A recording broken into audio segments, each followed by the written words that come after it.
Here we go. Okay, I think we're good. Give me 1 second for this to load up.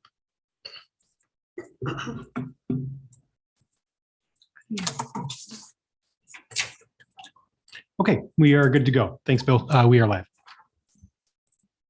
Okay, we'll call the committee of the whole meeting for March 29th, 2023 to order. We have the roll call. Sure. Alder Hanero, Here. Alder Wokus, Here. Alder Ramsey, Here. Alder Nelson, Here. Mayor Brar, here, Alder Kuhn, Alder Fazard, Here. Alder Olson, Here. Alder Crow. Here. Okay, we're going to move on to the approval of the Middleton Committee of the Whole minutes from January 27th, 2023. This is Alder Kuhn. I'll make that motion. This is Alder Crow. I'll second. Any discussion, corrections? Hearing none, all in favor of accepting the minutes, please signify by saying aye. Aye. Motion carries. Okay, we're moving on to the discussion of prioritizing strategic plan action items for 2023. And at this point, we're going to turn it over to Brian for a little. Thanks. So just to give you a little perspective again on where we're at. So at our last committee of the whole meeting, we had a very brief discussion about this. We wanted to set another meeting to give you all space to kind of talk through kind of how you would rank some of these action steps and these goals. We would take that information back from tonight's meeting and kind of see where the various rankings from the elders kind of play out. We'll get some feedback from staff on kind of their perspective on those rankings. Obviously, we know we have a new council that's coming on board in a couple of weeks. We do the same effort with the new council members to get their perspective as well, and then bring everything back to what would then be the new council at some point early spring. Again, as I mentioned, because of the timing of when this plan is adopted, it's going to be a work in progress for a bit until the timelines mesh up. And what I mean by that is, one of the reasons we adopt a strategic plan is to help guide the budgeting process. So as we get into the budget process this summer, we will use the strategic plan as we're putting things together in the capital improvement plan and some of the operational requests. We'll match those requests to the various action steps and goals in the strategic plan so that the council and the finance committee, when you're making your budget decisions, can see how those decisions are furthering the adoption or the implementation of the various items in the strategic plan. So as I've said before, it'll be a little messy with this plan going forward for at least a little bit until we kind of get into the cycle of looking at this, making revisions and kind of talking about it on a kind of continual basis going forward. But this at least gives us a place tonight to kind of start that discussion of what your individual rankings are, if there are areas of common interest amongst the council, and then we can get feedback from department heads and staff on that. One thing that's up on the screen that on the version I sent you almost 2 weeks ago, I didn't have the policy goal numbers, if you will. So I apologize for that. So what's on the screen now, where you see, for example, the column that says action number, that's just a reference to each of this specific action items. So AF-1A means the first policy under goal number 1, or the first action step under goal number 1 under the affordable and livability bucket. And I'm not wedded to how these are titled, so we can change these as we go forward. But I think there was some feedback we got at the last committee of the whole meeting to help you, when you're calling out various action steps for your rankings, we can kind of better identify which one you're talking about. The other thing that I've added to this chart is this new section G, which is the comp plan reference. That's one of the items we said was kind of lacking in this version, is kind of a cross check to existing policy goals and plans in our existing comprehensive plan. So as we move forward with this plan, I'll be working with staff to kind of pick out, okay, if we said that, just again, as a hypothetical, if affordable housing goal 1A is a priority for the council, how does that link back to our existing comprehensive plan so we can kind of track through both documents the various plans? So that will be an ongoing effort as we live with this plan a little bit longer. So with that, I'll maybe pause and take any questions that you have. Again, the purpose of tonight's meeting is really to get your feedback on your kind of individual priority rankings of goals and action steps, and then we'll use that feedback going forward. Yeah, Brian, what does success of this meeting look like to you? So if success to me is if I could get, again, I don't expect that all 9 of you are going to agree on 5 to 10 priorities tonight, but if I get a sense of, what your individual rankings are, let's say just again, hypothetically, you each have 5, and those 5 are all the same or different or some combination, I can take that list of 20 to 40 or whatever it is back to staff and get some of their perspective and feedback, and we can further work with the council to kind of dial that down to a workable number for the balance of 2023 and then going into 2024. Got it. Lisa. Thank you. I just wanted to thank you, Brian, for adding the column with the numbering. That'll help. And then also the cross-reference of the comp plan. And I hope it's okay if tonight, because I noted last time, one of the things that I know I missed, and I'm guessing we all missed, is that our strategic plan says nothing really about stormwater, which is such a big issue for us in Middleton. So I hope it's okay if we can prioritize some stormwater actions from the comp plan and work them into strategic plan. I think I mentioned at the last meeting, this is our document now, so we can modify, change it to the extent the council wants to. So if there's an action step that doesn't exist, that the council has as a priority that you want to create, by all means, we can do that. Okay, so if I'm hearing this is our first run at this. And then when do you think prior to the budget, like if we were to set a month that we would start reviewing this again before the budget, before the department heads come in and start setting their budget, when would that be? Yeah, it's a good question. Bill and I were just talking earlier today with staff about kind of what that timeline for the budget is going to look like coming forward for 23. Typically, we start that late spring, early summer. So, if I had to guess, I'd say, we'd probably have another one of these conversations with the council at some point later May. Okay. That would be my guess as of tonight. Okay. That way it would give us time to get the information from, the new council as a body, get them up to speed, those that are not presently on the council, and then give staff, an opportunity to hear kind of what the first blush reaction from the council is on your rankings and go from there. Well, I had a couple observations. When I was going through here, it was hard for me when we were looking at which department or commission was looking at it, that you can't overload one department or one department head, and how to prioritize what is happening in planning across all the different tabs, what's happening in administration. And that was difficult for me. I had my own way of figuring it out so I could see how many things were getting put into one department. Some don't have a lot, and I would think that it wouldn't even necessarily be a prioritization. That's their goal. There's like one or two things that there's their goal. And I would like to be able to do that, but and Madam President, just Yeah. one other item I forgot to mention in my initial comments. We talked at the last meeting a little bit about, so each of these action steps has a timeline that the consultants with some input and of staff established. So for, again, just for discussion purposes, the F1A is an ongoing item. There was a suggestion of, well, could we just rank these by the time frame? So, the immediate effort should be everything that we can do in year 1 to 3, and then everything 3 to 5 focus on after that. That's definitely one way you're doing it. But I would caution that if something is listed as an ongoing item, even if it isn't, if it doesn't make the cut, if you will, for the council's top 5 to 10 priorities, that doesn't mean that work on that item stops. It just means that whatever items the council prioritizes, that is the message that we bring to the community and say, these are the top 5 things that we're going to be focusing on. Our work on these other, 125 odd items will continue as time and resources are available. And it may be the case that the ongoing items will still be continuing all through 23 and into 24, but we may, depending on how the rankings are prioritized, some items may get bumped up in terms of where we need to put our resources. So just want to make that very clear that work on all these things will be happening as time and resource allows, and as they're kind of listed in terms of the timeline, but regardless of how we rank them.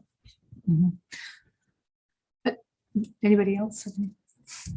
I just want to say, it's another thing that I found was more challenging is each one of these takes a different amount of effort and time to do it. I mean, so if you bite one, you'd say one thing, and that could be a huge project, or you could prioritize something that would be a 1 week project, for instance, or something. So it was, without having that kind of parameter, it was hard for me to come up with the 5, because if you pick 5 things that are 1 week in duration, I mean, that's not really that strategic. I don't think so. And And this also, I'll keep going. Another thing I noticed was like some of the items, when I was looking at the evaluation of TID 3, whether that's going to be ongoing or not, that's so dependent on what happens to workforce housing and how that's going to so there's no way to link these items and how they interact, because the TID 3, it had 4 different items for that one thing, but do you want to take 5 of your priorities and put them on TID 3? So that was another question I had.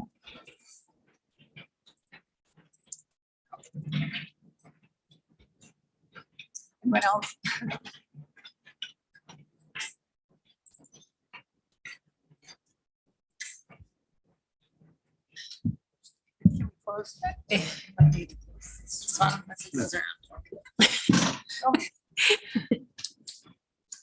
We need smooth tiles. Little bit. Lisa, did you have another comment? I was just waving. Okay. But I do, I mean, this is a difficult task. I'm wondering, have we identified a time limit for this meeting? I 2 hours? bucketed 2 hours. 2 hours. Okay. We'll strive for that, I hope. Mhm. And I guess I'm wondering, where do we start? What bite of the elephant do we take first? Because my bite would be sustainability. That's where I would begin, and I'm looking at the January 23rd memo where we've got city budget process and the TID review and city facilities and sustainability, and that's where I would put my items. I don't know how others feel. I'd like to know how everyone else would approach this when they saw how they approached it. Luke, do you have any? Yeah, I would say that the elements that I chose were bucketed into 2 categories, one of which was I'll call financial capital and the other one was called social capital. So probably because of the business district being in my district, I thought a lot about the branding of the business park and the business incubator, and even thinking about the success of the business assistance program that began over COVID. And then the other kind of component of it as well is the embrace of technology in order for people to be able to increase public participation. I know that that's been a topic of discussion amongst this in terms of our own participation and commissions, et cetera. I can only speak for myself when I say that it has been a godsend for me to be able to participate via technology. And I'm no doubt there are probably others that might feel the same. I do think it's a delicate balance because you don't want to go all the way towards technology and you lose a lot of that, frankly, social capital. But the other component I thought about is the volunteer coordinator position. I think very few things drive the sense of community than volunteerism, or as much as volunteerism. And as much as we can do to coordinate that across multiple departments and get more people engaged in their community, I think that's kind of part of the secret sauce that makes Middleton great. So that's kind of my thinking is social capital, thinking about how do we make this more of a community, and then how do the business side of things of how do we make it more attractive and more helpful for the business community. I agree with you on using technology, and that could also be a component of how you get the volunteers coordinated. Yep, also. absolutely. So, does anybody else want to give their thought? Kendra? I'll jump in after Luke, because one of the points that he makes about the community was something that I really heard when I got feedback from my constituents. What I did in approaching it was, because District 2 has no place for development, because we have a very residential neighborhood with not a lot of businesses, I reached out to constituents directly with an email with the email addresses that I had, and requested their input on how they approach the strategic plan and to identify a few things that they could. And one of the things that I heard back was definitely community, and continuing to encourage participation and developing a sense of community and identity in Middleton. I was actually surprised at some of the feedback that I got, because it wasn't as, I was pleasantly surprised at the feedback that I got, because it was incredibly supportive, I felt. And a lot of people were concerned about the most recent referendum and future concerns about the city coming back to ask for more. And affordability and DEI were mentioned, sustainability was mentioned, a few things about bike ped and the downtown campus community. So that was more of a grassroots effort on my part to try to get constituents' input on the plan. Excellent. Okay. Anyone else want to share how they approach these goals or handled your? But, and I, a lot of times I take, again, kind of big picture, didn't look at, well, I did read a lot of the detail. But, one of the things, I guess, near to me is affordability in housing in Middleton.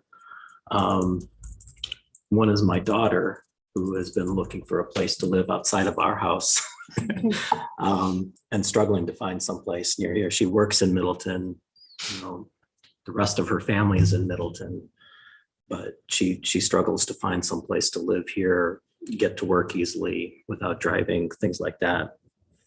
And I also know, I know of one person on one of the committees that I serve who is resigning his position because he has to move out of Middleton because he can't afford to live here. So, you know, I think that's a real issue that we do have here. It's expensive to live in Middleton. It's not easy. And again, my daughter's young, she's on her own, she doesn't have a family, but the other person who was on the committee, he's got a young family, he's got young kids. So, you know, it's a range of people that, you know, struggle to find something that'll work for them in Middleton. So, Amen. You know, Lisa? Well, I can talk about the approach I used in reviewing the strategic plan, and that was to look for areas where there's overlap between some action in the strategic plan and something in the comprehensive plan, because I think I made it clear I was concerned about the strategic plan adding, you know, over 100 new actions for our staff to undertake. So I was trying to find areas where we could, you know, kill two birds with one stone. And that's when I discovered the absence of stormwater actions. So I feel like we're kind of like an ensemble cast where we have, you know, Luke's thinking about the business community, Randall's, you know, thinking about affordable housing. I'm thinking about things like the natural resources, you know, our water resources and stormwater management, and then also climate action. So. Did you find when you were reviewing the strategic items that when you were looking back to comprehensive, were you able to marry up a couple of those, or how was it pretty hit and miss, or? Well, no, I mean, kind of, which is one of my frustrations with the strategic plan. As an advisory committee member, I kept trying to steer it towards, well, let's bring in some comp plan actions, and it just was not persuasive. But I do think, you know, actually, it's kind of interesting that the TID 3 review and amendment and closeout planning, that we could, well, if we do the 1-year extension, which I know it's not something we have really discussed, I think that action, if we prioritize that, that would be consistent with like 10 things in the comp plan in terms of like being able to fund more affordable housing options. We've talked about maybe making it possible to resurrect the down payment assistance, making these new affordable housing developments complete streets with good bike ped and transit access. And we could also try to build in energy efficiency, solar, beneficial electrification. So that the whole TID 3 conversation could lead to affordable housing that is a model for this area. And to Luke's point about the business community, I really feel like there is potential to create the reputation in Middleton as being the place where if you're a sustainable business, if you're a business who has a really top-notch sustainable or sustainability plan and you want to be able to showcase that you're part of the team trying to fight climate change, I think Middleton could be the city that attracts those types of businesses if we do our branding that way and invest in that type of business recruitment.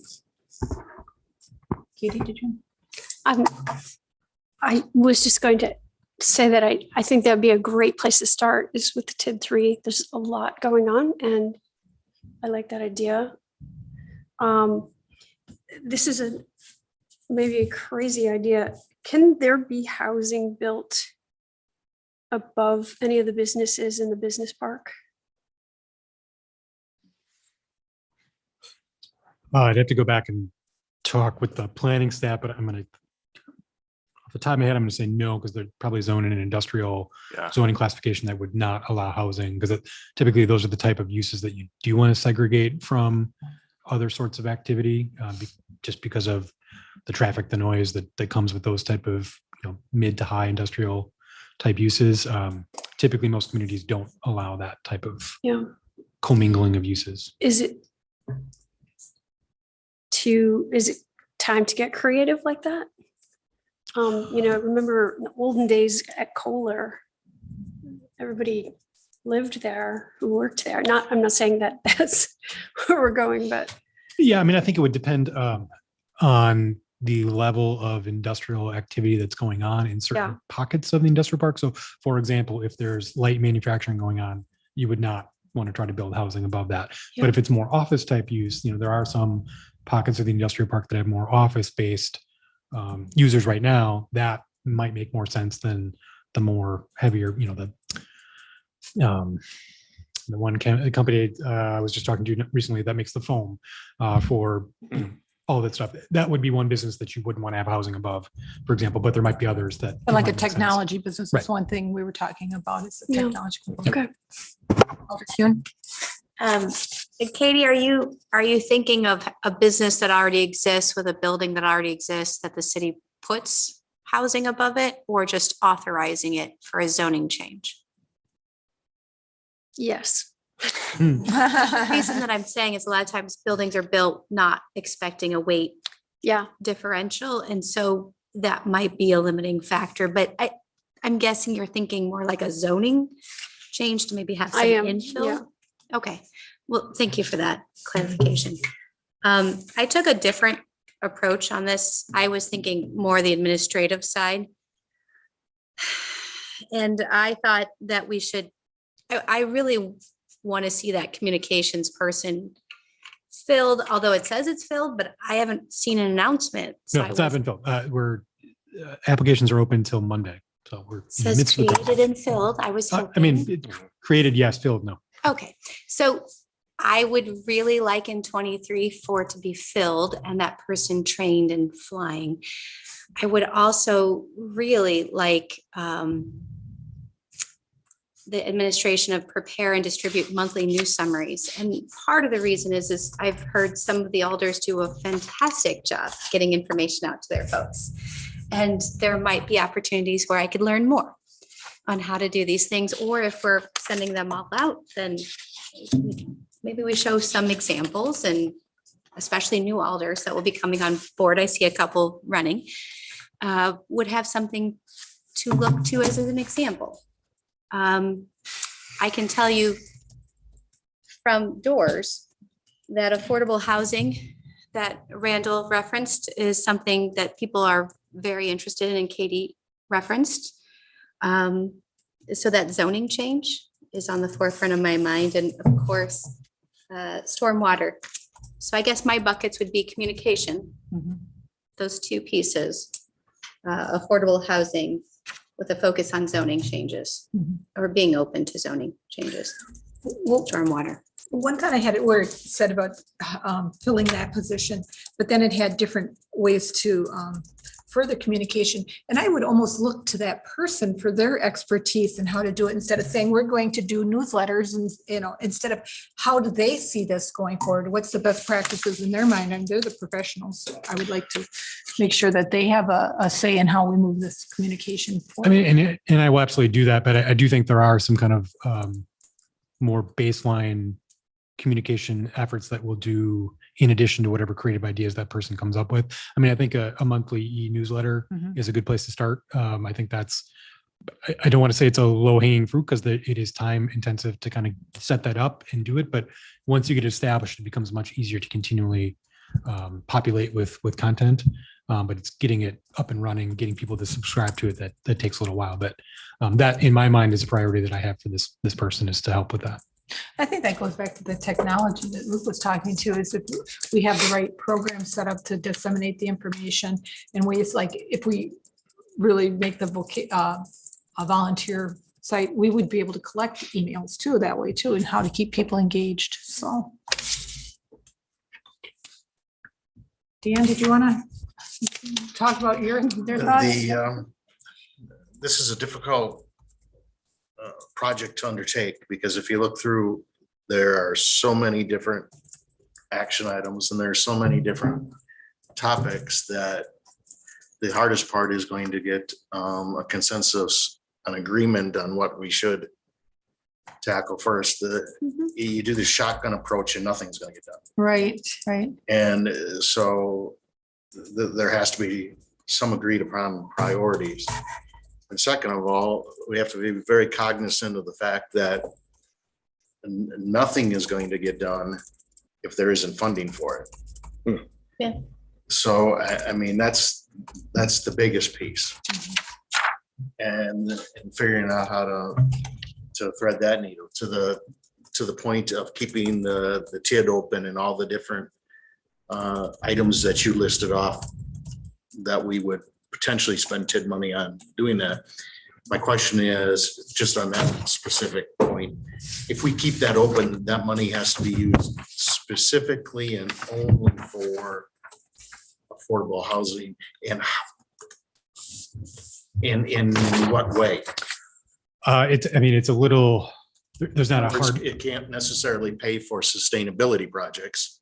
Right. It would have to pay for something that forwards housing affordability. And that term, at least in that program, is not super well defined in terms of, do these 5 things and you're fine. I mean, I think it's a little open interpretation about what type of programs you could use the funding for. So some communities have done the home, down payer assistance. Some have done revolving loan funds for rehab of older housing stock to maintain its affordability. Some communities have used that money to just straight buy land or buy down the cost of development of an affordable housing complex. There's any number of different ways that you can use that money, but you're right. That value of that year of increment that you capture, that has to be used for affordable housing. Bill has his hand up. Bill, sorry, go ahead. Yeah, sorry, just wanted to add that that extension for affordable housing requires that 75% be used for affordable housing in some manner. So there is the possibility of using up to 25% for other public purposes. That's good to know. And Dan, were you done with your comment? You can make Okay. I was just going to say, I see part of affordable housing as being, it's affordable to continue to live in. So I think some of those sustainability things could be layered into it, such as, make them highly energy efficient. Solar will reduce the cost of electricity in the sunny months. Energy efficiency upgrades Yeah, typically qualify. right. So to make it affordable on an ongoing basis in terms of their utility bills. But are we able to, by the rules, are we able to do that with that one? It's been my experience, yes. I mean, so in previous communities that I worked in, one of the funding programs we had was for revolving loan fund for older housing stock, where you could apply for a loan to do upgrades to energy efficiency, affordable energy technologies, those type of things. So it's been my experience, yeah. I can see that working with the down payment assistance, that in order to do that, based on the incomes, then you have the energy efficient, which will keep your income, your expenses low. You're right. So I think that's a good thing. But to, like Dan said, if we don't have the money, that's the big roadblock. But if we we could look at TID 3 and when would be, we could close that out early potentially and then do the affordable housing for 1 year. So it doesn't have to be at the end. There Yeah, may and be we an don't have to opportunity. wait till 2030 to do that. We could do that, somewhere between 2027 and 2028. And that to me would be something that I would prioritize myself. I thought when I asked at the last committee, of the whole meeting, if early closure meant we would give up the ability to extend it for a year. What we would get to the point where we could close it and then do the extension for a year and then close it. That's what I Okay. meant. So we get to the point and Bill can correct me if I'm wrong, but it's, about 2027 where we would have the option to do that 1 year extension before we closed, if we chose to do that from a policy standpoint. We don't have to wait till the end of the useful life of the district to make that decision to extend for 1 more year to 2031, for example, to do that. Because we'll have retired all of the debt in that district by 2026, 2027. So then at that point, we could then do the extension and then close the district. My concern of going Yeah, to then doing the extension after that would make the schools wait another year for to have the benefit of that. Bill was going to chime in with a Oh, comment. Bill. Yeah, I just wanted to add on to what Brian was saying. We did clarify with the city's TIF consultants that you're not required to keep the district open until its maximum life, which would be 2030, and then extend the additional year. If you reach the point where all of the obligations have been paid, say in 2027, you could do your 1 year extension for 2028. We do have TIF agreements that have payments going scheduled through the remaining life of the TIF. But what we would look at is if we get to a point where we either have the ability to prepay on those TIF notes, which is an ability we write into our TIF notes, or that we can escrow funds so that we have enough cash set aside to pay those remaining obligations, then we could look at potentially closing early, doing the 1 year extension, then finally closing. So Bill, you think we could do that by 2026 or even 2025? I don't know yet. It will depend on what costs come in over the next year. We have some major projects going on this year. My estimate is somewhere around 2027 right now, but we'll have a better sense as we get through this year and then looking at next year's budget. So I have a question about the affordable housing. Could we work with Habitat about their restoration program or buying a land, which we don't have really a whole lot of, and then they're building homes? And the council could do that as a policy decision. I think the question you'll have to wrestle with at that time is the value for the money that you spend. So, if you're buying, a lot or two at, I don't know what the going rate of a, single family lot is, if it's, just the land itself, if it's, 200,000, something like that at this point. If you buy that and then you help assist Habitat building a house, you're probably only getting a handful of houses for, whatever increment you generate in that 1 year versus some other type of program where you can kind of extend the impact that you've got. So when we get to that point, whomever's on the council at that point, those will be one of the policy questions we'll have to wrestle with. I'd like to be able to see this as if we could get the down payments or get some funds for it to do condos if we could, for entry-level condos or for people.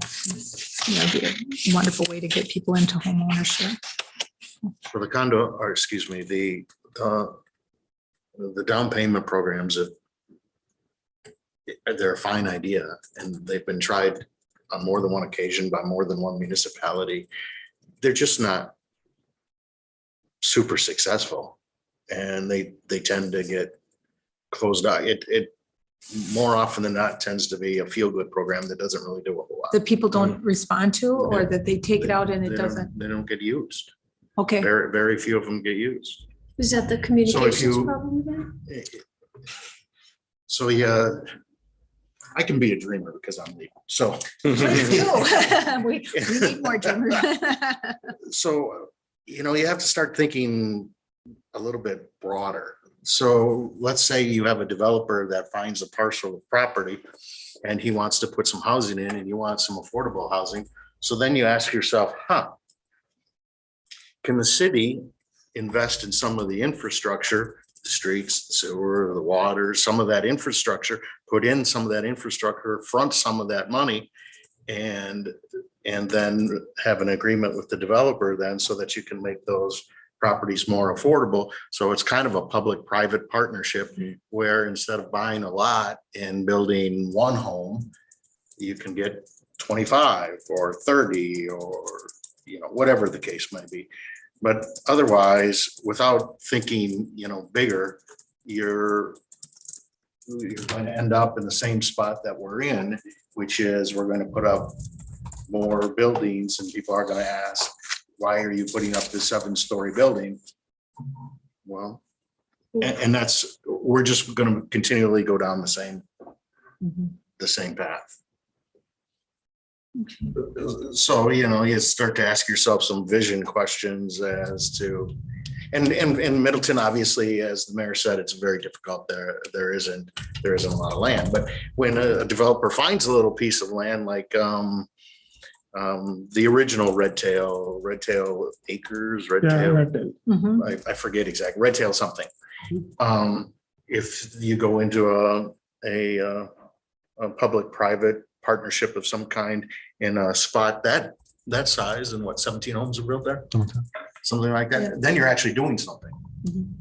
So, and how you get from here to there is going to take some time and some vision, but you have to start to think outside the box. The other thing that for me is an issue, and again, I can dream, the transportation.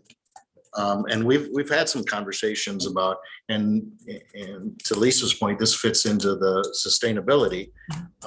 We need to seriously think about some kind of transportation system for Middleton itself, that we can either get people from the outskirts to the downtown to the 30-minute. We were able to save the bus on the north side of town. Right. But I got to tell you, people aren't necessarily happy with that, because they're happy that they have bus service, but they're not happy that it's an hour. And as we talk about putting in more affordable housing, we're going to need to look at more transportation. So for me, and I think it dovetails with what you're talking about. Transportation is a major issue, and we ought to be thinking about taking to our constituents if there's an interest in doing, whether there would be an interest in doing a transportation referendum where we could get some kind of Middleton busing system.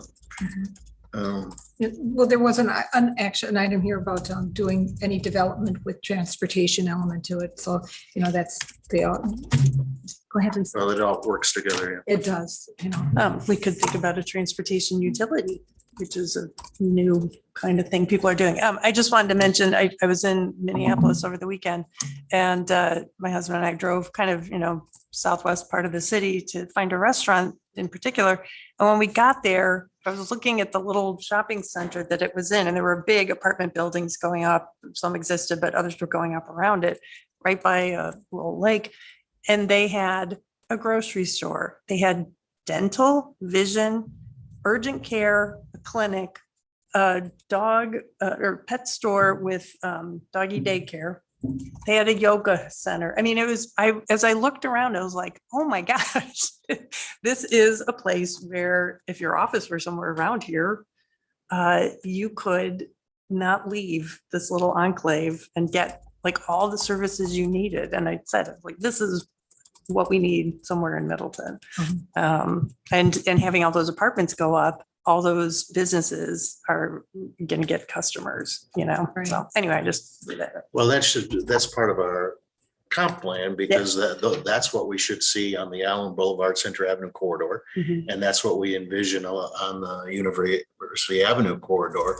That's where we want that. The problem that we've somewhat had is during the pandemic, nobody wanted to do that because they said that office and retail space, Broad Branch on Branch Street and Center Avenue there, that was supposed to be a mixed use building. And because of the timing, it didn't. So that's a good plan. And then as a council, you have to stick to your guns. And when development comes in, say, I want that development. I mean, we had the exact same thing with Terrence Wall when he put up his building, and it was supposed to be mixed use building. And to his credit, there is mixed use in there. But some of us remember when he came back and a lot of the mixed use went by and more apartments went in. Well, because it's easier to lease apartments. Yeah. So we're just gonna have to, really stick to our guns and make sure that those corridors that we've set out, that's the kind of development that goes in there. Otherwise, you're gonna get like the 2 new buildings on University Avenue that don't have any, they're nice enough buildings, but they don't have any mixed use on them. And they should just, University Avenue, we got rid of the Melios to put in that building. Yeah. The guy could have put a sandwich shop Right. on the first floor. So that's a good point. And that has to be something that is communicated to the planning staff so that the planning staff knows that when a developer comes in, it is the policy that will not be deviated from, that's what we want to see. So I just want to play back. Oh, sorry. Go ahead. Alderman Nelson. I was just going to add one little thing to what Dan is saying. I like that idea a lot. And to the planning commission, I would hope that we would communicate to developers that people who need that space right now are services. They don't need giant storefronts. It's very hard for small businesses who run services to rent big retail space. So I know for myself, I couldn't find anything under 1,500 square feet, and I needed about 900. So that's going to be something I hope we can relay to developers. Thanks. Sorry, Brian. No, that's fine. I was just going to kind of play back for you all what I've heard. What I've heard thus far is, I think, helpful. So from your comments, I've picked out about 6, I'll call them kind of big bucket goals that could then be populated with action steps to make progress on those goals. So in no priority ranking order, I have sustainability, financial capital, social capital / community identity, affordable housing, TID number 3 closure, and communication. And I think that's probably a pretty good place to start given everyone's different perspectives on what's important. And so then what would be helpful, I think, is if there is any additional discussion you have tonight on different action steps that you find important enough to want to highlight to have included in that list of 6. And I will work with staff to get their feedback on, okay, generally speaking, here's the 6 thereabouts goals the council's focused on. Staff, let's also take a look at the action steps and see which ones might best fit with those goals within the reasonable time frame and resources that are available. And that can help us provide something back to you to noodle on going forward. I just wanted to bring up from our previous committee of the whole meeting, we talked a long time about the community campus and the civic center. And I think that we kind of that we really do need to finish the planning for that. We have to find out where we're going with that. And I thought that was going to be a priority for us. Can you loop that in with one of the other ones? Yeah. I mean, no. It's like, I have that. Is it- Well, it stood alone on the memo that was it Bill or Brian. Yeah, it was Brian? the Bill's recommendations. Yep. Well, and some of those, the difference between the topics that you just said, some of them are very broad and some of Right. them are pretty specific, like that community and identity one. I would put the campus Yeah, plan absolutely. under that. So I think But we could really pile in a lot of these things under that. We could Yeah. do a civic, a civic building or something too. Go ahead, Lisa. And I'm sorry. I was just going to say stormwater. Mhm. I don't know if that. if you're- What in my mind would fall under the sustainability Okay. item. And again, my goal is not to rewrite the strategic plan. I don't want to then take all 125 odd items and reshape them under these 6 or 7 categories, but it's to get a sense of, okay, if these are our general goals, what are some action steps that we know we can make progress on that we can tie back to those bigger goals? Because again, if we just recast all 125, I don't think that does anything for us or for staff, giving them direction on, okay, these are the discrete activities we need you to be focusing on in 23 and 24. But I think that at least gives us some place to start to kind of do some of that editing, if you will, of the individual action steps. Okay, so then we're just going to do it in big generalization, and we're not going to drill down into the things that tourism had identified as their action, what they wanted to work on. That's just kind of let that. Unless you felt that would qualify under one of the 6 or 7 big Well, goals. that you know, wanted like us the to focus on. cross-country ski would be like the social aspect. We want to bring people to Middleton to enjoy it, I guess, so. Yeah, I mean, I would take that feedback now if anybody wanted to provide it, and then I'll, cross-check that with staff to get their perspective on, is that something that is going to make some headway, or is there another tourism goal, for example, that might be Well, that's more just like, valuable? it's funding. Yep. Dan said, and everything comes down to funding, it's just what you can do. Andrew, did you want to- So I got few points here. So I think, the stormwater sustainability, that is really important. And we didn't have any floods since 2018, but we don't want to wait. And I worked with the previous city administrator very hard, tried to make some progress with that one. And I guess, we did make some progress for the Sticker Pond, Tiedemann Pond, that's going with Graber Pond. But what you need is the overall picture, which is the Pheasant Branch Conservancy. And that's where we got to work with the town of Springfield. And that's the only way we're going to make some progress there. And I think that's very important for the city for the long run.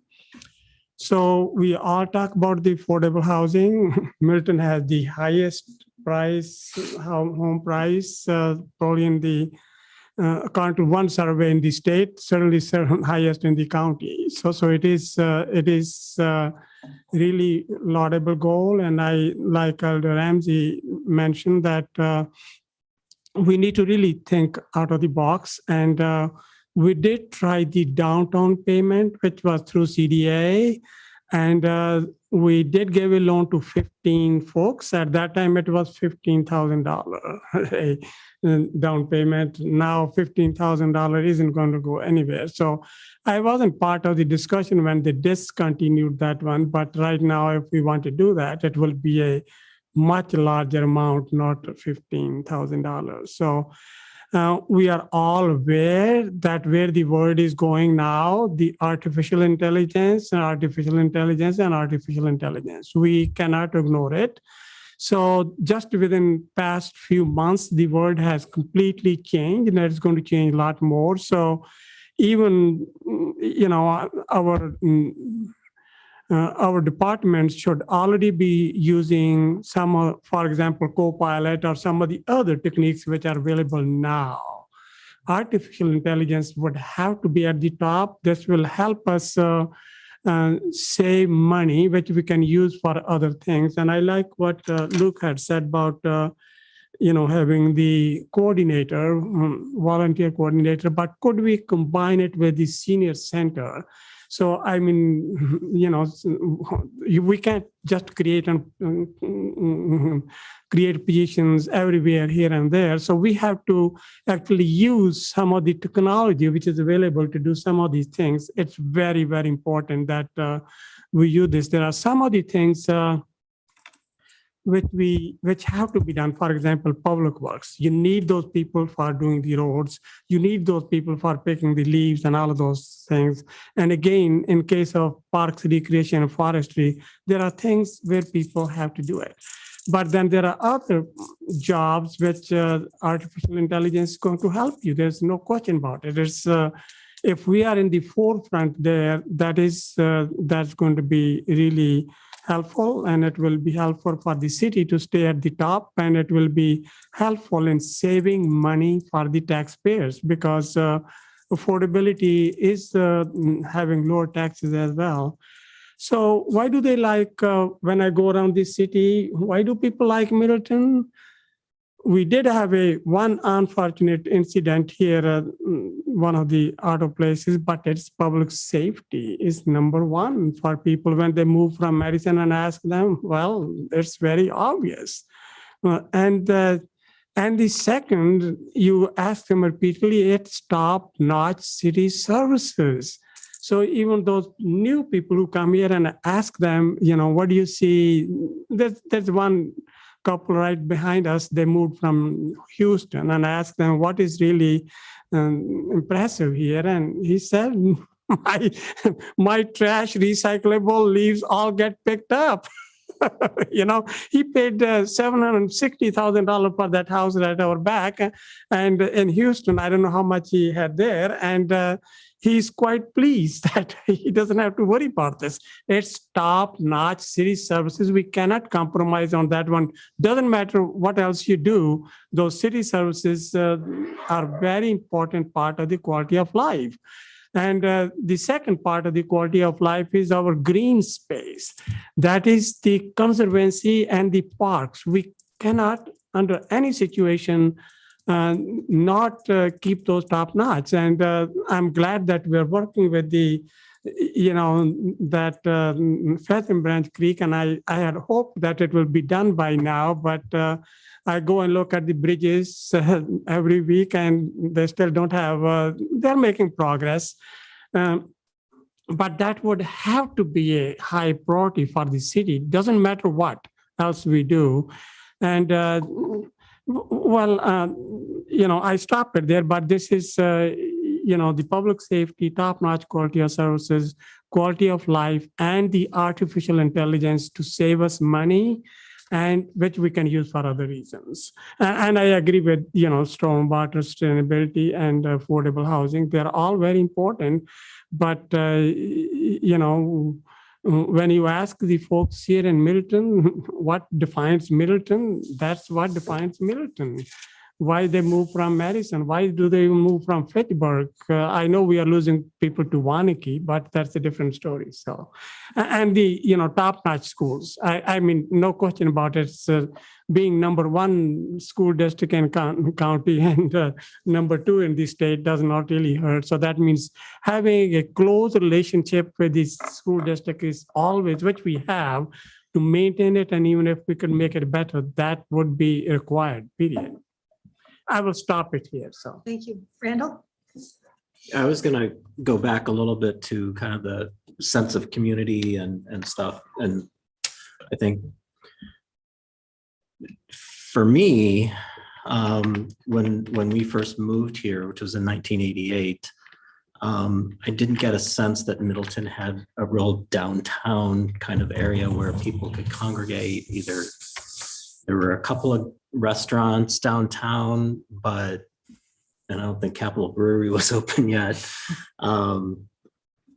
But I was missing kind of that sense of community. And growing up, I didn't have that. I lived in an older town that used to have a great downtown, and then they put in a pedestrian mall there, and the downtown died, and I missed that growing up. Not that I want to go back to 1950s and 60s and 70s necessarily, but kind of that central gathering place. And I think Stonehorse Green does that, Capitol Brewery does that. And so I think the downtown campus can do that too. One thing I see in Middleton is a lot of people congregate at the library. Again, the library has all kinds of services that families go to, individuals go to. You'll get a intergenerational gathering there, kids to older people. So, upgrading library facility, upgrading things downtown. And part of that is bringing in businesses that people want to go to, will spend time at, or if there's an event going on at Stonehorse Green and they see all these cool shops, then they're going to come back the next day to go to the shops. So to me, that helps build some of that sense of community. The other thing in Middleton, shortly after we bought our first house, we lived in an apartment first, but then after we bought our house, we joined the Middleton JCs. So again, it was volunteer work that we did with the JCs, got involved with Good Neighbor Fest, running projects for seniors and senior housing that the JCs did, but then just built up a good core of friends. So some of that idea about volunteering, supporting volunteer groups, which we've got a lot of. One of the things I love about Good Neighbor Fest is you've got all these different volunteer organizations that work together. they don't always agree with. Right. Some of them are dropping out. How though. how That's a they, problem. how they should do it. Yeah. And people don't volunteer as much as they used to. But if there's some way, if that's city driven to support volunteer organizations, or again, communication to get them, let people know of the different things that they can do to volunteer. I've been I think that would looking, be researching on the volunteering part of it, and there's different communities do it different way, but there's like Hands on Nashville. They have a much bigger than what we would need, but just a calendar, and you could select what you're interested in doing, or you do outdoor kids activities, or what you want to do and where your areas are. I think there's ways that we can really bring all these organizations or service clubs together. Yeah, Lisa. Yeah, I like that idea of having a portal where people can, plug in what their interests are and find a place to volunteer. I go back to Alder Ramsey expressing concern about how do we fund something like this? And I'm wondering, is that something that we could ask our volunteer organizations to work on as a group and come to us for having it on the city website, like really limit the city's role to making that information available in a really public But way. I also think that would be something where you can go and I want to volunteer to be on these committees too. And Right. and there's going to be, I want to help on a cleanup day in for parks or something like that. The city would have different things Yep. we would want to be able to do. I think that just connects people so much to the city and what we can do. And I think that we got to really use that to our advantage. I have one more comment. Sure. I'm not sure if I brought up stormwater enough, but Lisa, do I you have am- anything you wanted to add about stormwater? No. but I am mindful of the fact that our referendum only goes through 2024. And I'm not sure, maybe Bill can tell us when in 2024 does that surcharge end? Because I do think we need to, and this is actually, I think it's in the strategic plan, create a dedicated stormwater management position as funding is available.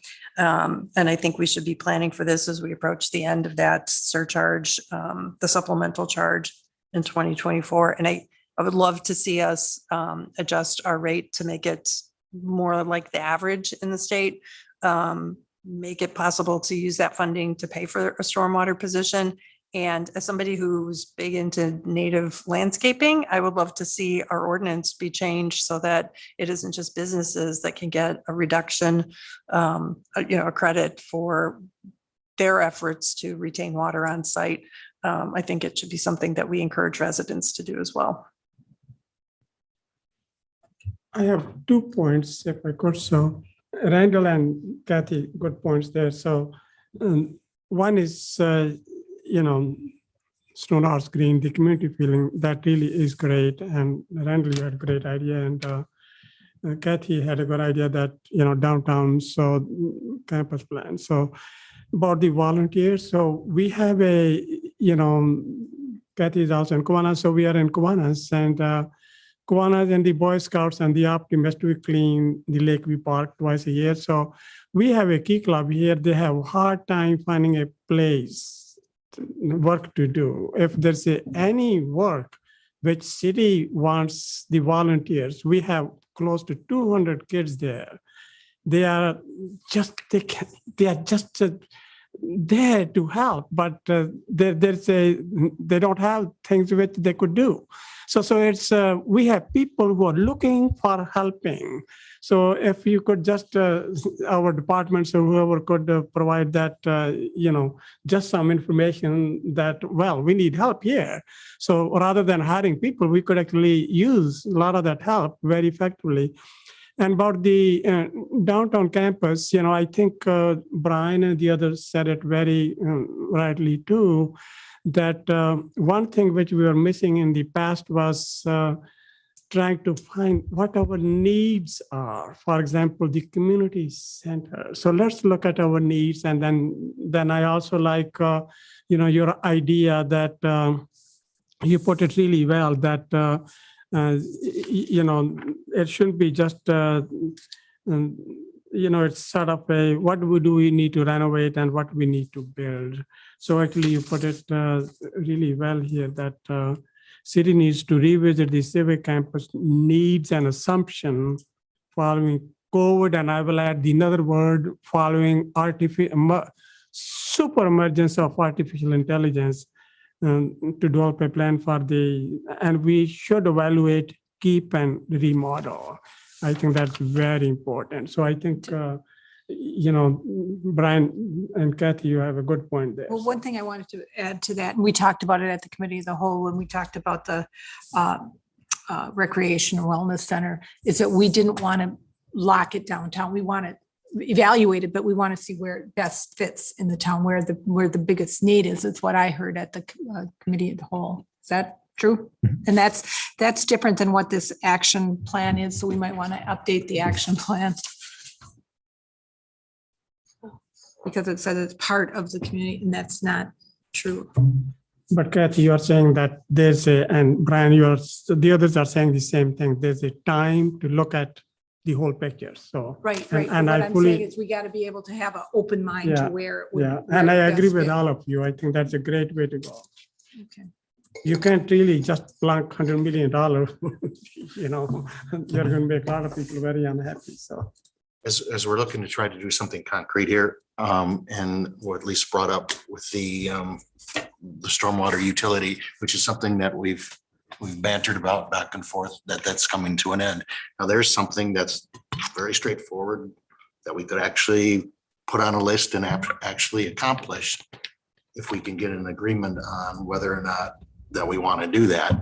And I think, there's been a consensus on the council that we need to have another stormwater engineer, another stormwater person. And I think there's been a consensus on the council that with this council, that the utility can pay for positions. Mhm. So what that's going to take then is that's going to take some reaching out to our citizens to see if they're interested in that and continuing forth those rates then.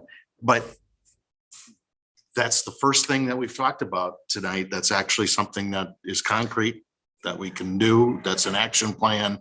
So let's make that 1A. Yeah, because we have to find out how much we're asking for. Well, and that's And, why yeah, Brian's we going have to take to- this yep, back to yep. the staff, and the staff's going to come back and say, oh, we think we need this. We think it's going to cost about this. And Okay.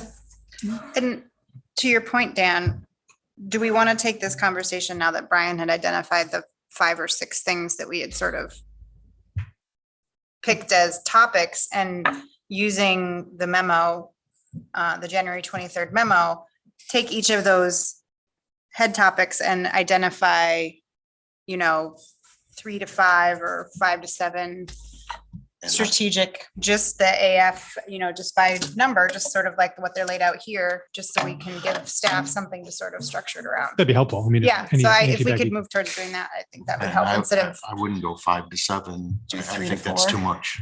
okay. Because let's try not to shotgun it so much, because then we get distracted. And I think sometimes fewer options are better. Sure. So 3 to 5, 1 to 4, whatever the committee is comfortable with. I just don't think that we want to go 5 to 7. Well, recognizing the fact that this is not that, this is the step 1, and thinking it'll funnel down to an eventual 1 to 3.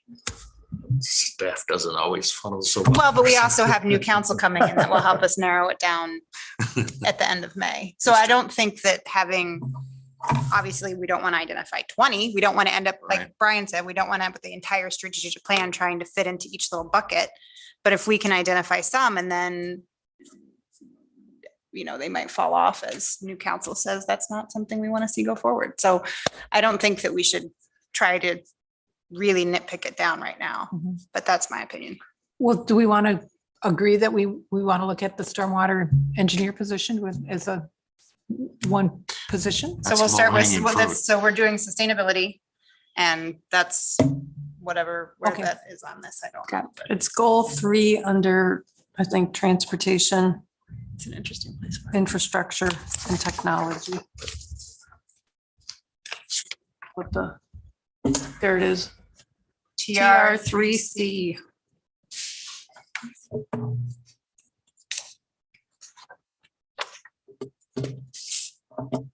I have a quick question for Bill. If you're Well, if you're still there, do you happen to know how much money we still have in stormwater utility? I think it's between close to $2 million or something. Or some over $1 million, right? You got 1 minute Excuse me, yourself. yeah, I don't have the number off the top of my head. I can get that for you. Part of the stormwater utility is we are still waiting for reimbursement on some of the money that the stormwater utility fronted, where we're expecting FEMA reimbursement. And even though we have FEMA approval and obligation, we're going through the process with Wisconsin Emergency Management, and then FEMA has to audit all of those projects before we get paid back. But I will get some information and send that out to the council of where our current balances are and the amounts we think we might recover from FEMA. Okay, excellent. I think Elder Ramsey and Lisa and you all have a good idea Yeah. that, let's True. sort out that one issue which has come over and over in the past, so. Okay, so I've got that one item down. Are there other sustainability related action items you want? I would like to put one forward it'd be line 14 and line 16 under transportation for EV infrastructure. Yeah, that should be slam dunk, yeah. Yeah, and I guess I would add this similar, so goal 3, the first one, and I'm sorry, I don't have the columns, but it's on page 28 of my plan. It's implement the Middleton Sustainable City Plan. Now, the plan is a 3-year plan, and now we're in 2023, so we're in the mid-year of that 3-year plan. And the EV charging infrastructure is part of that plan, as is the solar on the 2 wells. Okay. And so I guess I would suggest that we prioritize this one, the implement the Middleton Sustainable City Plan, and then some of the other ones like the EV charging Lisa, is that too infrastructure big is of a bucket? I part of mean, it. if we're looking at things that we can bite off, I mean, we're gonna have to look for the funding for the EV charging station. Right. Sure, we could say, let's, that's a huge plan. It is, it's not that big. It's only But got, I'm saying yeah. we're looking for what we can accomplish too. But I guess what I, can I just? What I would say is that the sustainability committee already has as its mission to implement this plan. So that is going on.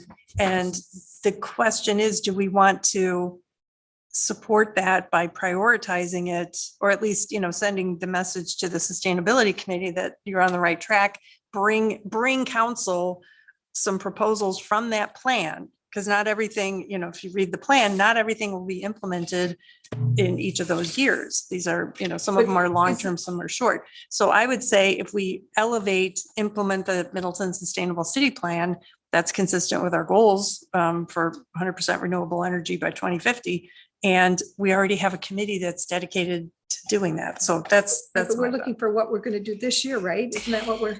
If I may, actually, I Yeah. have an idea of how we might address that, because you're right, this is something that's ongoing. And one thing that I feel like with sustainability is it gets siloed with its own committee. And I feel like if we really want to make it a consistent undercurrent within the city, there needs to be that conversation, maybe even that representation or that interconnectedness of that committee to the other committees. So my suggestion would be, and I don't know if we want to go down this rabbit hole right now or where this would fit, but we talked about at the previous committee of the whole, streamlining some of the committees or figuring out how these committees work more effectively. And I would suggest that might be one of the ways that the sustainability plan can be implemented across the city, is to make it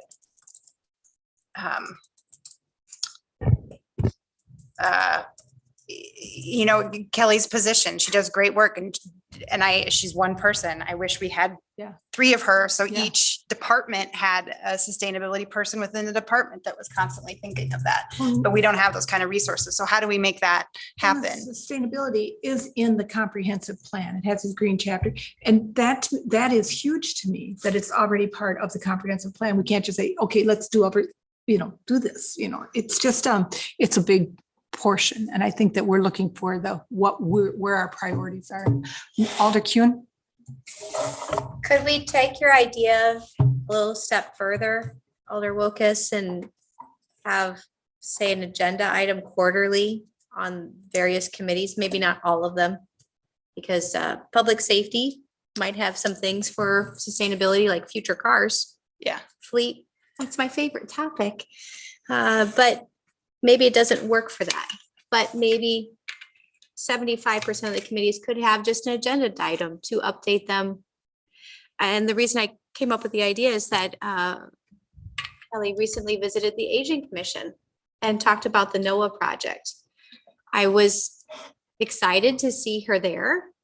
I was kind of surprised because, I mean, I had read the agenda, but I was like, well, this is exciting. But it was a way to weave in sustainability, and the robust conversation around it was wonderful. It was well received. So maybe it's not, I'm not saying don't merge committees. I'm okay with that. I'm open to that. But if our goal is to put things forward, that first step might be the easiest, is just ask to be on there quarterly. Yeah. Well, as I was going through here and who's responsible for bringing these forward, the committees was one thing. And that's one of the few goals that we have as a council, and as the mayor would do, is just make sure that that's streamlined. So I think that would be, but Brian has to be involved in that, and he doesn't have, he's involved in a lot of these things, so. Okay. So what 3 goals do we have for sustainability? Action. So I definitely, we have TR-36, or sorry, 3C, stormwater management position. And then it was a little unclear as to whether we were going to still keep TR-3D and 3E, or in lieu of that, do AF-3B, which is implement the sustainable city plan. I can't follow. Do we have the You're gonna have to tell me what they are. I spreadsheet? can't Yeah, follow we don't the have the letters. spreadsheet, do My we? bad. Okay. So this right here that I've got highlighted, that's Alder Heniero's suggestion of, in lieu of adding the 2 more specific items, which were basically fleet electrification, implement the strategic, the sustainable city plan as the action item, because that incorporates the fleet tasks as part of it. I don't think the ones that I put forward were fleet, they were EV. They were Yeah, I think it was planned for public and private electric vehicle infrastructure. EV charging stations essentially. Yeah. So the 2 that are highlighted those are both in the sustainable city plan. I mean, And this goes back to your problem with the Yeah. strategic versus the comprehensive. yes. Yeah. Yes. As long as these 2 items make it to the top, I mean, they're in the plan, so there will, the sustainable city plan, so there will be that connection. I don't see the resistance to, like, this whole project. I see us giving Brian direction that he will then give his staff, and we will forward to the committees to say affordable housing, workforce housing committee. We're totally supportive of extending, thinking about extending TID 3 for a year to cash in on that opportunity to spend a year's worth of money on affordable housing. Come to us with your plan. That's why we have these committees, right? So the sustainability committee has come to council and gotten the plan approved. These were the ideas. And at the time when we discussed it, we said, we have not prioritized what's going to happen in 2023 and what's going to happen in 2024, nor have we put dollar amounts to any of it. And what I'm suggesting is that if we do this, not just with the sustainability committee, but the others, and give them direction saying, here are our priorities, come back to us, work with Brian and staff to come up with how you would carry this out. What would you recommend to council for carrying it out? And that's why I know the sustainability committee, they're going to come back with EV charging infrastructure in the fleet. That's consumed so much of our time over the last 2 years. So I know they'll come back with that, but they might also have other suggestions that will dovetail with stormwater, such as look for opportunities or invest in the conservancy lands and connecting them and using new conservancy lands as stormwater management features. I mean, there's, none of this, there are very few things in here other than the stormwater position that are just like, you can check the box, right? It's one thing. There's so much overlap in all of these things. So I would advocate for implement the Middleton Sustainable City Plan and specifically call out these two that are highlighted and say, we want this to be in your recommendation for how to implement it. Now, back to Alder Wokas's point, I totally agree that sustainability should not be stovepiped. I always tell the Sustainability Committee, and I'm on the DEI Committee for the League of Women Voters, if we do our job right, we will put ourselves out of a job, because the goal is to make sure that everybody, it brings this to the table, that nobody is viewed as the DEI police or the sustainability police. Everybody regards it as their, their new philosophy. So that's, I'll stop. With all due respect, if we say, okay, here, we want you to do the we're here to pick out what our goals are. And we're saying, okay, here's a sustainability plan. We want you to come back and tell us what you're prioritizing. And that's what I thought we were supposed to be telling them tonight, what we are prioritizing. Well, with respect, the consultant that we paid to draft this strategic plan put in a very big action, implement the Middleton Sustainable City Plan. So, and 100 and other Right. things too. And if every one of these buckets had implement the affordable housing strategy, implement, each one, we have to come up and give some more concise. that's how I look at this, is we're at task. Otherwise we're saying, okay, yes, that's a good idea. Now come back and tell us how we're going to do it, and I just think that we have to bring in the scope a little bit. So I look at it.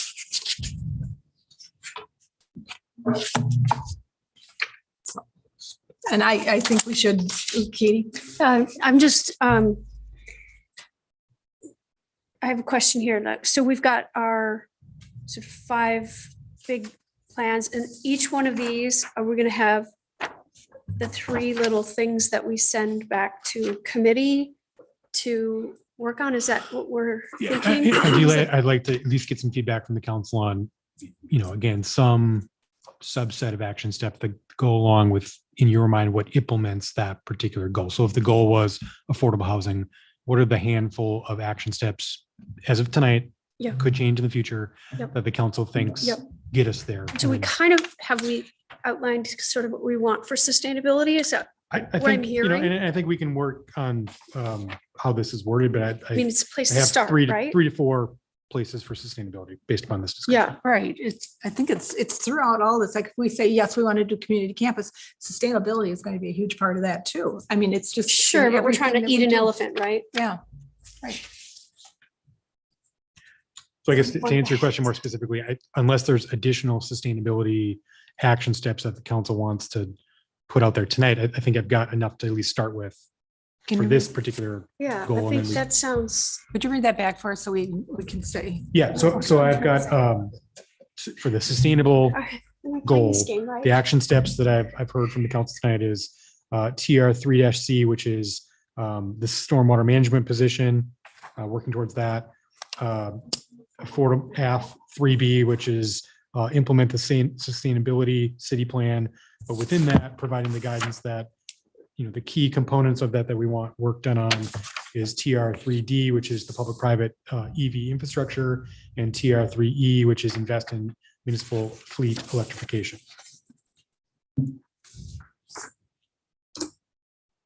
So we're telling, okay, we have the sustainable city plan is listed, but under that, we're saying, but the things we really want you to work on are the EV and the fleet. That's So right. why can't we just, I think that's a big enough goal right there myself. I do too. Well, At but least a place to it's start. like saying, it's like saying, hey, we need to implement the sustainable city plan, specifically these 2 actions that are in the sustainable city plan For this year. for this year. Sure. Right. Or until That's- the end of May when we talk about it. Right. Yeah, But that's the point, is just so, like, that's Right. for the budget going forward, we're going to be prioritizing those 2 things. The next year's budget. Invest in the municipal fleet electrification and plan for public and private electric vehicle infrastructure. The one underneath, and this is showing here, but apply for federal grants to construct public What I- vehicle yeah. electric infrastructure. Right. I That look goes at that, hand in hand. That's not really a goal. That's how you do it, you know? Yeah, that's what, so Right. that's how they're also interrelated. It was so hard to say, if I put a one on this, am I only going to get two more ones? You know? Again, this is the failing of the strategic plan, because once we go through, once we have this discussion and come back in May, we'll probably be able to identify a few things and then go back to the strategic plan and be like, oh, what we're going to actually do ticks this box, this box, this box, this box, and this box. So Yeah. Well, I thought it was funny when we went if through. we like, want to the sit third- here and nitpick each one, we can, but The third from the end, it was purchase strategic planning implementation software platform. It's like, we should do that right now. Right. so. Okay, so we have sustainability, So- affordable housing. Yeah. What did we want to me, affordable housing is if we can find out what TID 3, where we stand with that, and that extension would be a huge way to go forward. It's all the key. I really think that we need to be updated on where zoning is and updates to that. And if they're mid-process, if we're going to meet that 2023 goal, and if not, to start that, because that is a way to increase supply. Well, we should see the zoning ordinance, the new zoning ordinance within the next couple of months, right? Right. Can that just be one of the action plans? It can be. Mhm. Yeah, Get I that agree. I think that's a. zoning ordinance done. That's a very good idea, and that way it will get done. So it has been, well, anyway, I will stop it. It's a huge project and it's just like Yeah. spaghetti once you get going on it. So Well, it has come to the Yeah. plan commission a couple of times, so it's, I think we provided input. It's about ready to be done, so. So on affordability, then we've got zoning, and we've got TID 3 closure TID 3 / closure. extension. And finding all the information on the TID 3 closure will give us a lot more options. Mhm. So that's a big enough project Yeah, right there. That may be enough for that I agree. item. Mhm. 2 action plans for affordable housing. Yes. Let's keep going. Let's keep what were the others? going. There was one on business and. Yeah, so the other ones I had financial capital, kind of business development, and then social capital / community identity, communication, and civic campus. So can you expand on financial development? You said that's much like, That was Alder Fazard's kind of ideas about the potential for a new business incubator, rebranding of the industrial park, additional collaboration between. The Merle program, a possible expansion. I think, what seems like at least in my impression, action plan or something that can be accomplished is perhaps, over the next 12 months is the rebranding of the business park. And in particular, I like the idea with Alder Hanairos of the sustainability component. And so perhaps that's a deliverable is a recommendation for how to rebrand over the next year for, in particular, the Middleton Business Park. Do we enough space in the business park, or is that something we need to be looking at? There is space. The challenge with part of the space is the soils are very bad. And so I know when we constructed the hotel, or when the hotel was coming constructed, I know that we actually had to use some TID money for the first time, really on a retail orientation, because in order to do some soil remediation. So that's going to be a key element we're going to need to think about is with growth is going to have to come some sort of probably investment for the treatment of the soil. We want to make sure that it'd be ready for people if they want to, they Right. don't want to come in and then say, well, let me test that soil and see how. it's- Right. how it's doing. So. we So wanna I make sure. agree with Elder Luke Broussard that, we got three business parks, at least 3 or 4 spread out, and it's really needed that we have that business park. It used to be called Golf Park or whatever. Then we got the Airport Park, and then we got the Discovery Park. I think that's very, very important. And he also had the other idea, the business incubator. That should be really right there at the top. And Luke, that's a very good idea, because I worked on it for 5 years, 6 years, and it hasn't gone there. I think if we put in a priority, it probably would happen. So that will make a difference for our future businesses here. Luke, can you just expand on what you when you say rebranding, what you mean? You know, I think I actually think I could probably drop the from it, is that there's not really a brand associated with the Middleton Business Park. Yeah. And if we want to think about, attracting a certain type of business or industry, I think we need to probably be more thoughtful around how we advertise it, how we communicate it as specifically focused for, let's just say, sustainable based companies, or eco-friendly companies, whatever it may be. I think it's just right now, it's just Middleton Business Park, and that's fine. It's great. It's just, I think we can be more proactive and targeted in the type of businesses that we want to think about, and would be a good home, or find a good home in Middleton. Does that make sense? Yeah, it does. I like your idea of taking the away, because we haven't branded ourselves, and we're sort of known for our scientific businesses, right? Right. So we can already kind of tout that, and then work toward sustainable businesses. I love that. Thanks. That, I don't necessarily like to spend money, but that brings up a question that you'll have to answer at some point in time. Is the council's going to have to ask themselves whether or not they want to add to the planning staff an ED director position. Right. Because to do what you're talking about is going to take some investment from, a person who actually has the time to do it. And Abby does a great job of what she does. Absolutely. But she just is not an economic developer, doesn't have the time to be an economic developer. So that's a question that you're going to have to ask yourself down the road, is how do we fit in that position? A lot of cities have those, and so it's not an unreasonable staff add, but you're gonna have to, if that rises to the level of need as or want. But a good ED director can really, They pay for themselves. bring in a lot of business. I kind of look at it, if you can get an ED director that's a Kelly, Yeah. then they'll pay for themselves. Didn't we have one of those as an action item, is to evaluate what our staffing needs are? And that would be under the administrative operation. Yeah, I mean, that's kind of an ongoing item, so I don't know if that needs to be called out as a specific, Okay. 23, 24, but I mean, it's good to hear that the council has that in the back of their mind, but I think there are probably other action steps that. I'm not bringing it up as necessarily an action step. I'm bringing it up as it's a logical conclusion or a logical step at some point if you're going to go down the path of starting to try to rebrand or brand and want to put priority towards the businesses of Middleton. It's something you're gonna have to think about. Dan, how do you see that with our limited space? Do you think that that would be something that they could, as businesses come or go, or how do you, would we be able to continue to add, or how do you see that? Would it, if they did their job and we filled up the business park, would they work themselves out of a job because of our limited space?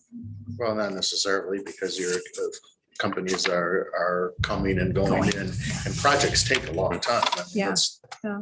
Let's face it, if you're talking about an incubator, that takes a lot of time. So, and here's another thing, a lot of communities only have a part-time economic developer, so you don't have to go out and, hire somebody at $100,000 a year, 40 hours a week. You base it on what your need is and what your vision is. Certainly does not have to be a full-time. Yeah, and it doesn't necessarily need to be a staff person either. I mean, there are firms that do economic development activities on a consultant basis. And so if you had a shorter or more defined term contract saying, I want, certain number of hours for somebody to help establish a new brand plan for various business parks and implement that plan, that could be a professional service contract rather than having a Yeah. staff person, if we got to that point. So, Technology Park has been very close to my heart, worked very hard and has not been very successful in creating it.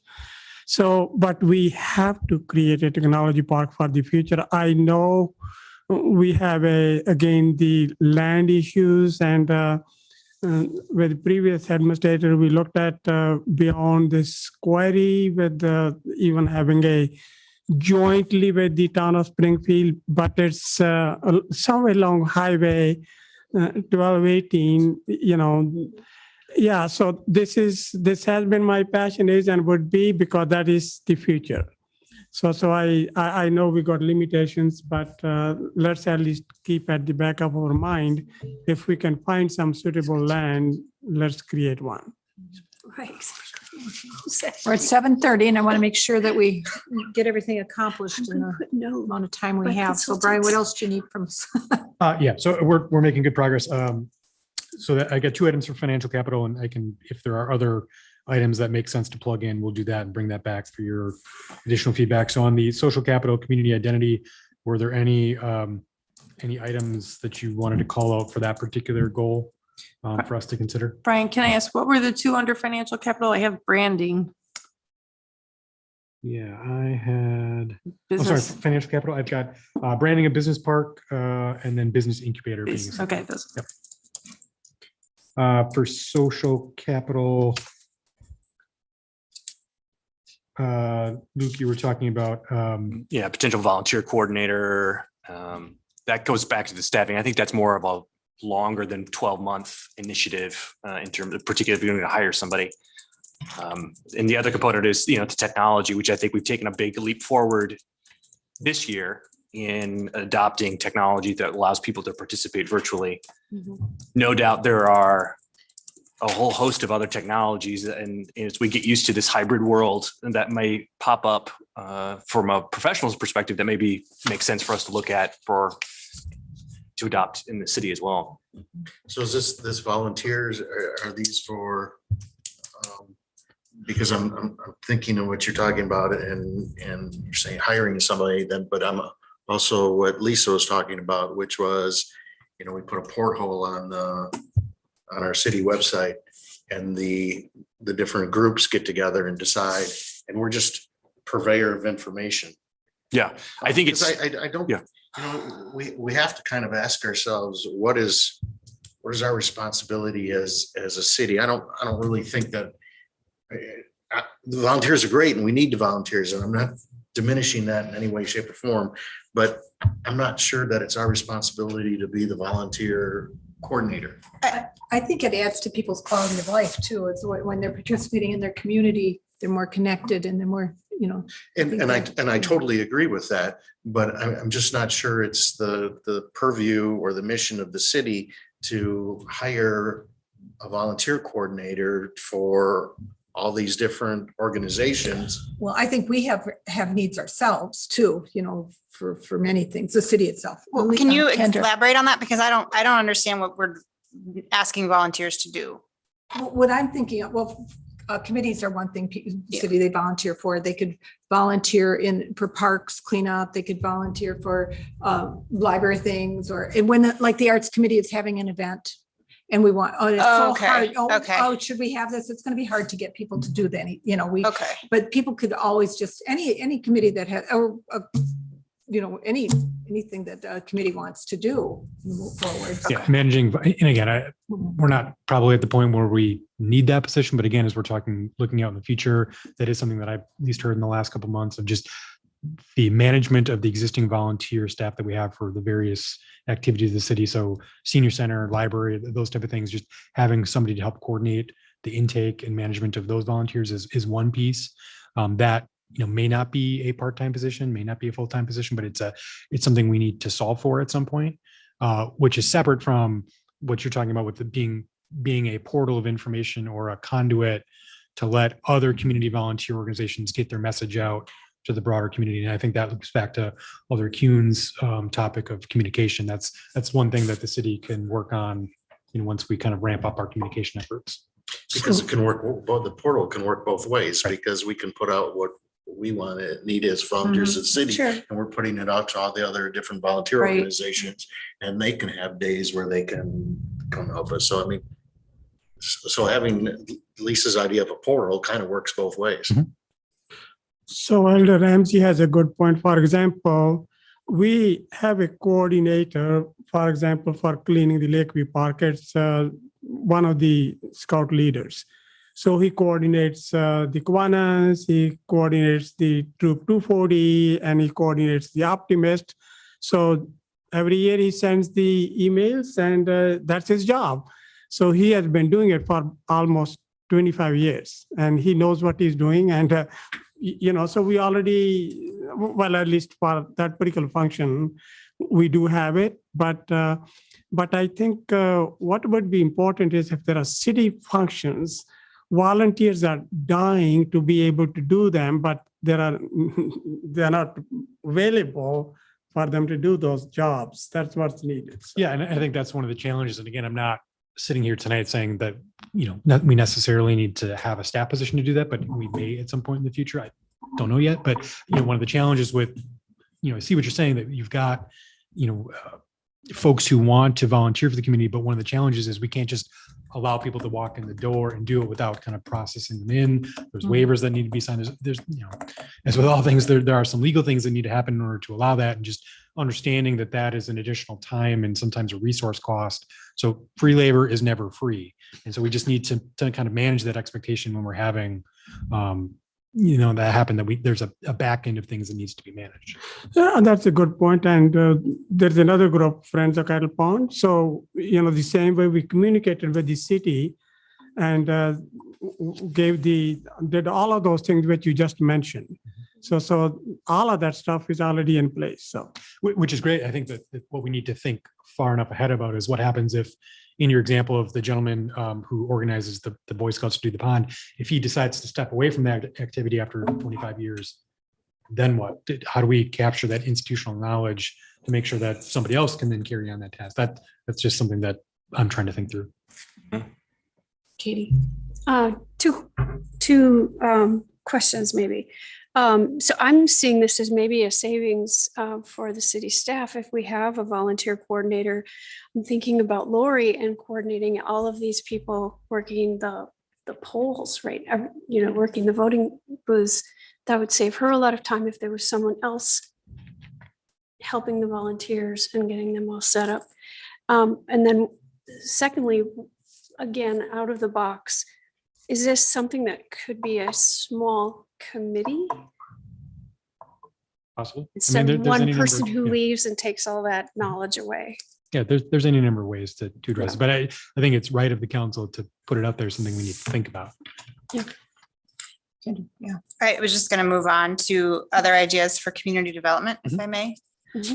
One is under business development, is programming the use of Stone Horse Green. I know that has already started, but I would like to see that continue to be a priority this year and into next.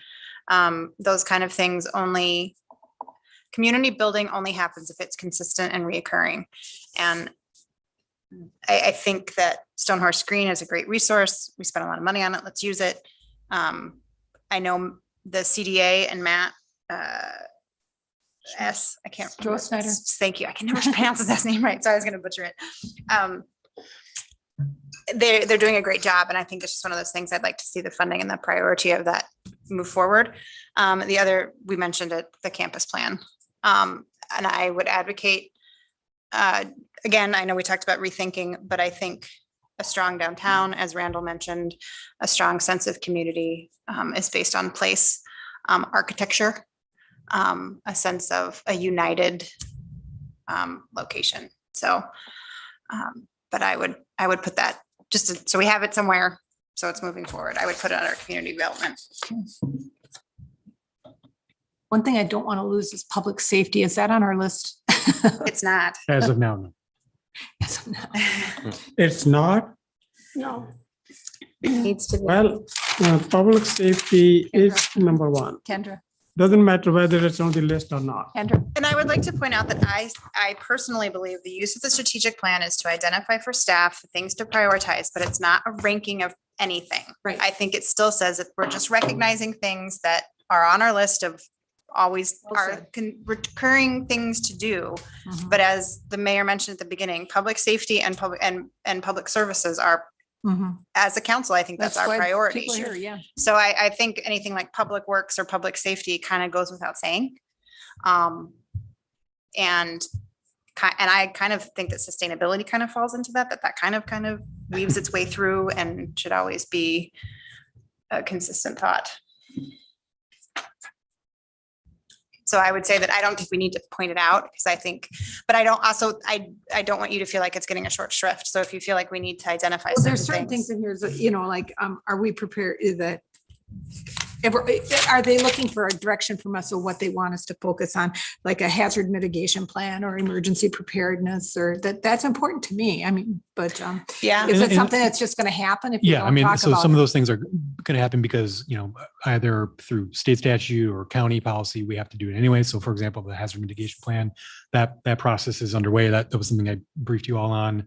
Would have been last fall is when we had to make our submittal to the county, and that's going through FEMA, and at some point that'll come back to us. But there's also work that we'll be doing separate from the hazard mitigation plan. There's a hazard response plan. That is something we'll be working with Dane County on this summer. So there will be public safety activities that will happen Mhm. just as course of business. You see, that to me is, it's so important to know that, because when we're looking at this, to me is like, what do we want you to focus your time and what do we want to accomplish, is to know that these things must be done. And that's important to me. So, That makes but I also want to make sure that we're keeping our eye on when that we need another ambulance too, because of our growing community. It's like, are we make sure that we know when and what needs to be done. So, and if there's opportunities for a space to house it or however we can. And I think that's something as we go forward within the next 2 months, now that we've had this conversation and we go back to our committees and our thinking and our retaining that and whoever, I'm sorry that I'm not sure who sits on EMS, but thinking, oh, sorry, Randall. Going in and thinking, oh, right, that's still coming. So let's make sure we bring that back to the council and let them know that's something that needs to be right. Because otherwise it's not on my radar. So. All right. Do we have our action steps for social capital? I've got 3 or 4. So I've got volunteer promotion portal, implementation of new technology, programming the use of Stormhorse Green, and then the civic campus plan. And that, to be honest with you, could be its own separate Sure. one, because as we've talked, that seems to be a priority for the council to have some progress on that. So we can play around with where that falls, whether it falls within this one or as its own separate item, but I have that down. Well, that's a great time to spend money. What about the consolidation of committees? I don't think it shows up in as a goal or an action, but it is mentioned as I think an opportunity. It is, and it's towards the end. Yeah, Yeah. as of now, it's not part of this group of 6 goals, if you will. But the council, can add it In or May. Have we done all 6 goals? um, I think there's one left, right? communication would be the last one. we have. Oh, Do okay. we have transportation? Do we want to discuss transportation more? Is that a given to, or because it was one of the tabs is why I'm asking. I hear, Alder Kuhn Oh, beat me to it. Alder Kuhn?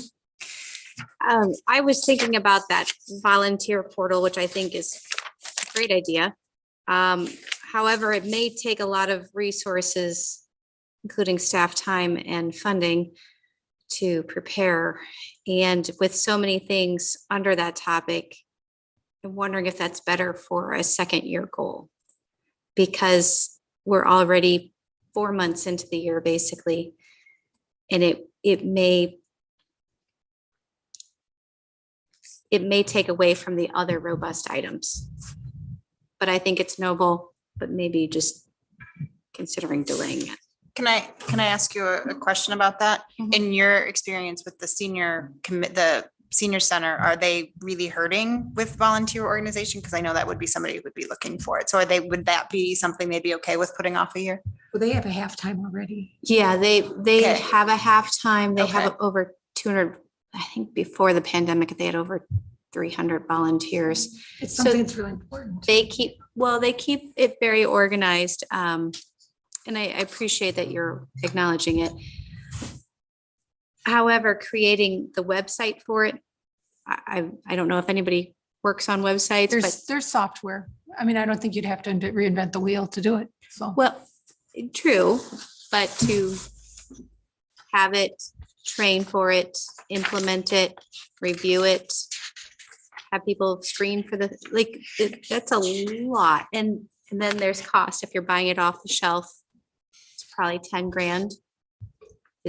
Well, that seems like a lot. Is that what we're looking at doing? So I'm okay with getting rid of it. I just was wondering if you were with your I'd like to keep experience. it. I think. well, the way that I interpret this session, and Brian, please correct me if I'm wrong, is that these are not necessarily set in stone because there's still another council that's going to weigh in on all of this. And these are recommendations that we are providing to you and to staff. Staff may come back and be like, that's impossible and we can't do it. Right. And like, that's okay. And so if indeed we come and say, hey, what about this volunteer portal? And someone says, nope, not going to be possible. I'm totally okay with that. So it's not that everything that we talk about here tonight is automatically going to be budgeted for and done. Yeah.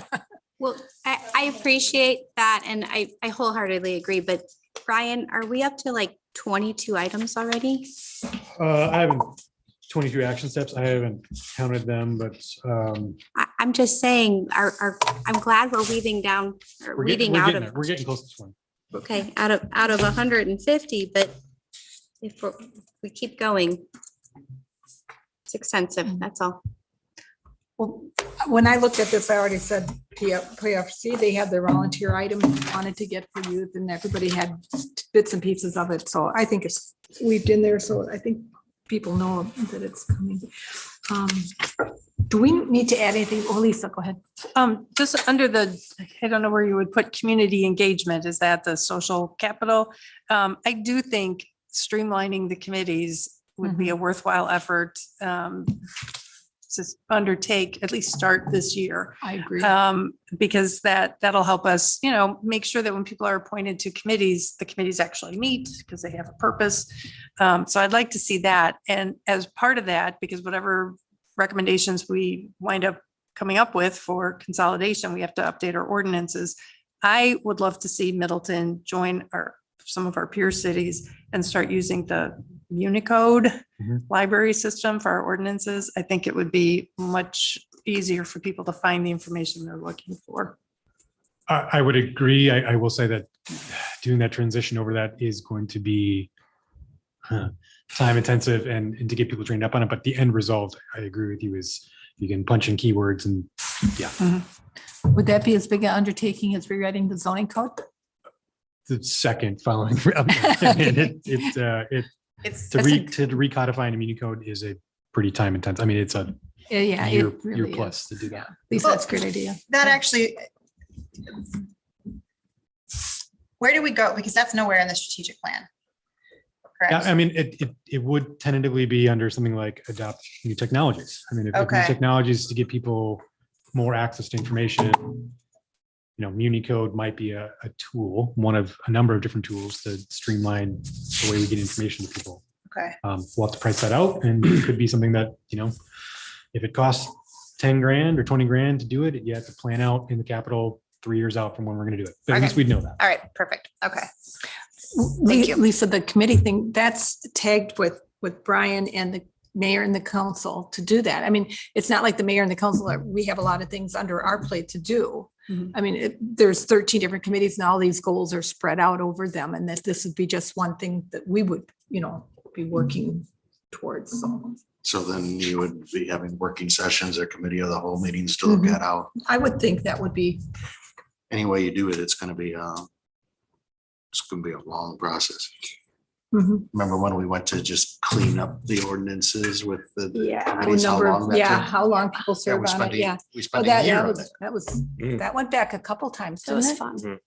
So that's gonna be probably a multi-year project. But are we keeping that on as an action? I would like to. I mean, I think the committees now would be a good time to revisit that. Yeah, I have it down under the social capital community agenda.